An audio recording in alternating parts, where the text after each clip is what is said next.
guys, so we're gonna go right into the video.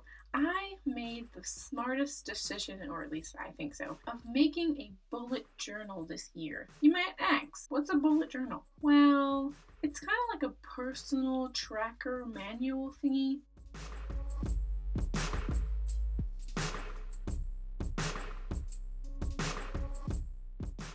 I think so. Anyway, I've been super inspired by Pinterest and other YouTubers, so what did I do? Of course, I stole those ideas.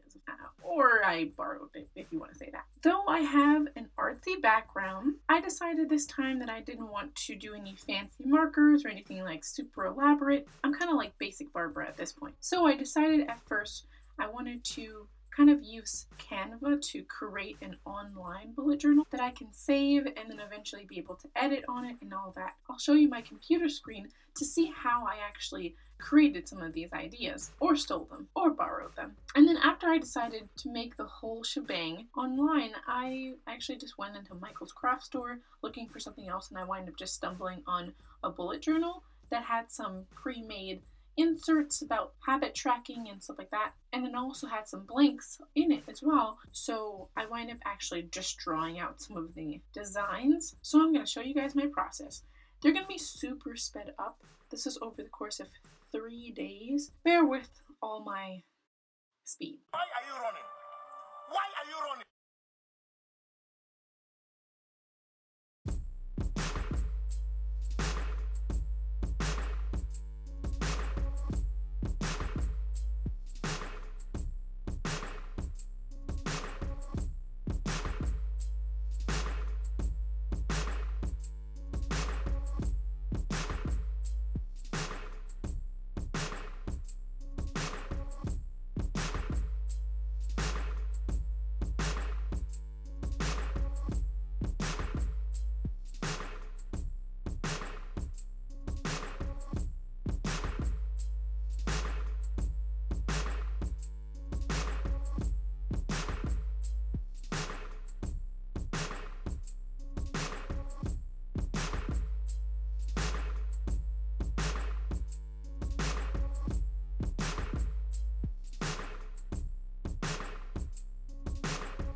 I'm just showing you guys my very inexpensive way that I had to record me actually doing the written bullet journal. The computer screen is right next to me and I'm just referencing some of the layouts to help me actually make the design.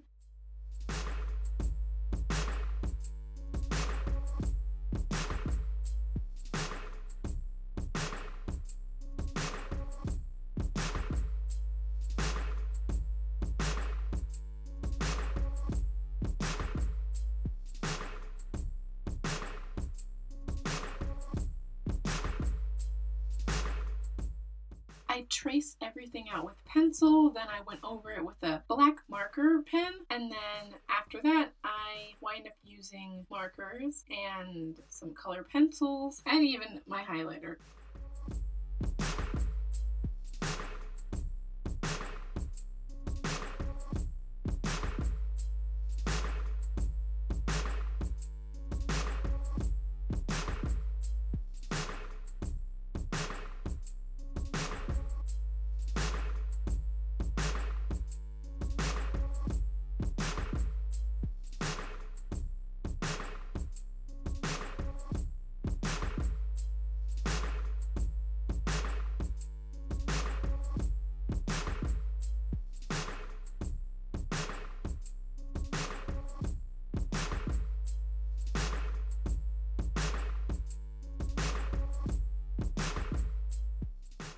So on these 2 pages, I'm just showing you how I'm going to actually fill it in. I'll write in each of the clouds in some way how I helped someone else, whether I gave my time to listen to someone or just gave my support so I can look back and see the good things that I did for others. Alright, so on these pages, I'm just writing some of my prayer requests, either for myself, my family, my friends, my community, my jobs, whatever the case may be.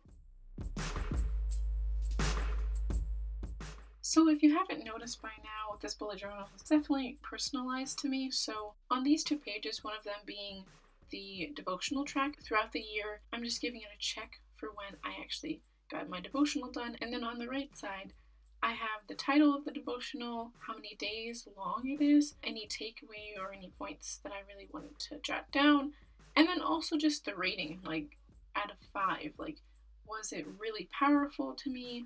And this will just help me with, choosing the next set of devotionals. This one's pretty personal as well. I'm an emotional person, like extremely in touch with my feelings.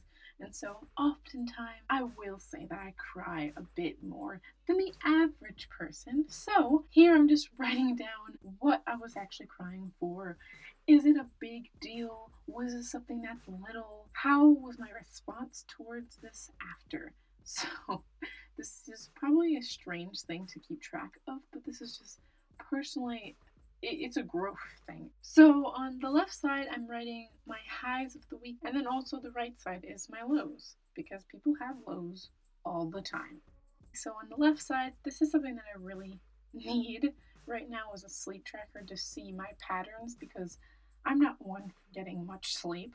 So I really want to see how I can work on that. This is just for January. I'm going to have to, of course, probably cut some other pages out from the back and add in February and, continuing. On the right side, this is my period tracker. I'll make a red circle that shows the dates that I actually had my period, because sometimes it's on the same pattern for 6 months, then all of a sudden it'll change. So if you haven't heard me mention it before, I'll mention it again. I love cleaning and organizing. It just really is my thing. It's my language.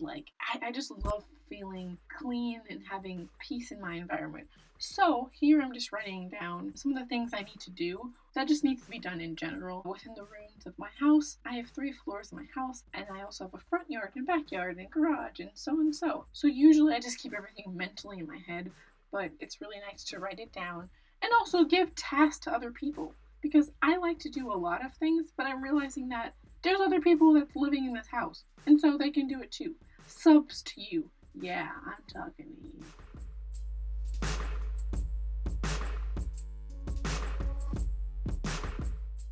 On this goals sheet for my someday, it's possibly 5 years, 10 years, or whatever down the line. I mean, I kind of hope to keep this goal going on. But anyway, soon is, maybe in the next year or 2. And then now is right freaking now. On the left side, I just wrote a chart for my YouTube videos, because I need to make sure that I know the videos that I've already written the script for, that I've already recorded, I've already added the visuals for, or whatever. Now, I'm not a TV watcher or anything like that, but I will sit down to watch a movie. This is just my list to actually keep track of what I actually want to watch, because I can never remember. I'm one of those people who's indecisive with picking food or with a movie. I will watch the same thing over again. I will eat the same thing over again. So I just thought this was fun to add in there. On the right side, another way I can track what's going on with me is when did I last do something. So when's the last time I changed my toothbrush? When's the last time that I don't know, something. For this year, I wanted to restart, especially with my finances, and I wanted to actually do something called a no spending year. And for me, this was important because I needed to make sure that I wrote down times where I'm struggling with separating my wants and my needs, and things that, maybe I put in my Amazon cart and was ready to place order, but then I was like, let's see another week if I need it.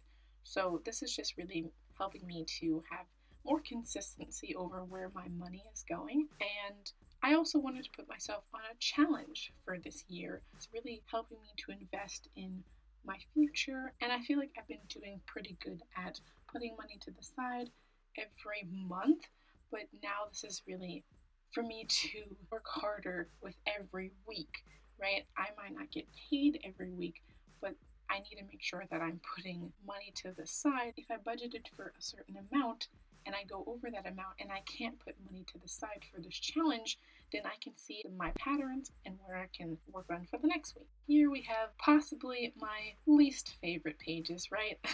Here I had to really divide and conquer my bills because sometimes I have run into the due date is coming up way sooner than I thought. So here I have a complete outline closer to the left side of the page. I'm writing down what the actual expense is, whether that be the rent or my phone bill. Then I'm writing the name as to where it's going, so that's the company or the person. Then I'm writing the date that it's due, and since it's monthly, it's going to be consistently due on the 1st or the 15th. Then next, I'm writing the amount. I don't even need to write a budgeted amount. That is the amount, and that's the amount it will stay. I wrote how because how am I paying for it? And is it cash? Is it my credit card? So I wind up changing when should I have the money ready by. It kind of didn't make sense at first because I realized afterward that I'm going to have to write it differently on each month. So that's probably the one thing I would change because it only makes sense if I'm paying something for the 15th. If it's online, I should have sent the money at least 5 days in advance so that it can show that I actually paid and I'm not paying on that day. So that's what I wind up changing it to. As far as looking at the necessities and dedicated expenses, it's pretty much the same. I accounted for a budgeted amount that I was putting out for that month, and then the actual amount I got ahead of myself because it still doesn't make any sense. Because I'm going to have to write the amount whether I went over or under for each of the months anyway, so I decided to leave that out. And then how am I actually paying for it? Here I focused on my semesterly and yearly expenses. So semesterly is really for my tuition, the name of the company, organization, school, whatever. Then I have the due date, the amount that's due, which it's also going to change as well, so I don't know why I wrote that. And then yearly is the same thing.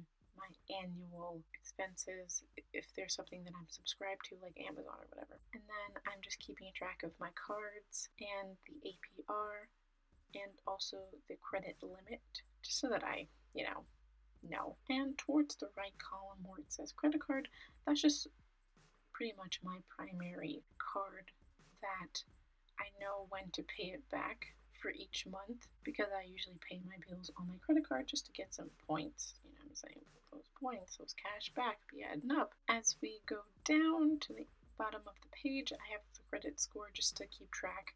I'm just using a Post-it to show you an example how I'm going to graph it. Anyway, if you got this far, thank you so much for watching. I really am excited to see where this bullet journal takes me as a resource to keep me more organized. I hope that you guys took something from this and maybe you guys can make your own bullet journal. I will, at the end of this year, update you guys on how I actually used it. So stay tuned for more.